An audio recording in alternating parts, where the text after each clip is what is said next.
गृह मंत्रालय ने शराब घोटाला मामले से जुड़े कथित मनी लॉन्ड्रिंग के लिए दिल्ली के पूर्व सीएम अरविंद केजरीवाल पर prevention of money laundering act के तहत मुकदमा चलाने की ईडी को मंजूरी दे दी है।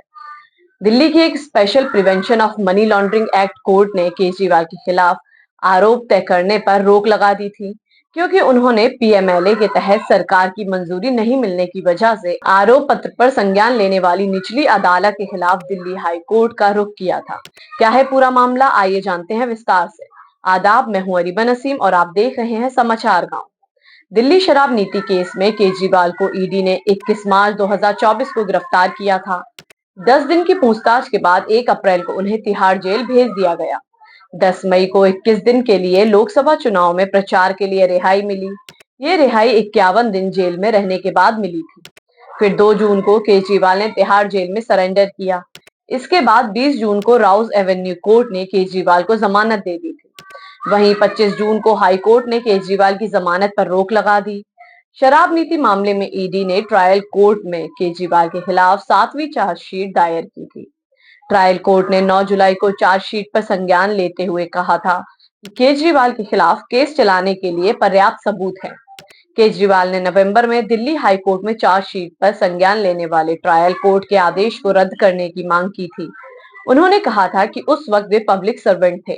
हाई कोर्ट से केजरीवाल की मांग खारिज होने के बाद वे सुप्रीम कोर्ट पहुंचे, जहां कोर्ट ने उनके हक में फैसला सुनाया। सुप्रीम कोर्ट ने कहा कि केस चलाने के लिए सरकार की इजाजत जरूरी है।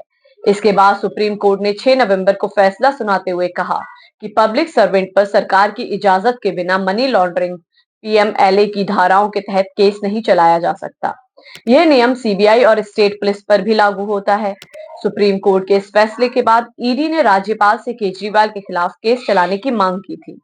शराब नीति मामले पर भाजपा के पूर्व सांसद प्रवेश वर्मा ने कहा कि हम सब जानते हैं कि केजरीवाल ने कितना बड़ा पाप किया है। जब पूरी दुनिया में कोविड फैल रहा था, लोग मर रहे थे, उस वक्त वे शराब नीति बना रहे थे। जब लोग दवा मांग रहे थे, घर मांग रहे थे, तब वे अपना शीश महल बना रहे थे। जिसके जवाब में आम आदमी पार्टी प्रवक्ता प्रियंका कक्कड़ ने कहा कि देश के इतिहास में ये पहला ऐसा मामला होगा जिसमें आप लोगों ने अरविंद केजरीवाल और मनीष सिसोदिया को जेल में डाला। दोनों को ट्रायल कोर्ट और यहां तक कि सुप्रीम कोर्ट से भी जमानत मिल गई। सालों बाद अपने मुकदमा चलाने की मंजूरी दी है, और यह तब है जब चुनाव नजदीक है। उनका वही पुराना तरीका है, झूठे मामले दर्ज करना और नेताओं को बदनाम करना। लेकिन अब जनता समझ चुकी है। ईडी को यह मंजूरी ऐसे वक्त में मिली है जब दिल्ली में 5 फरवरी को विधानसभा चुनाव होने हैं और उसका रिजल्ट 8 फरवरी को आएगा। ऐसे में सवाल ये उठता है कि क्या यह विपक्षियों की नई चुनावी रणनीति है।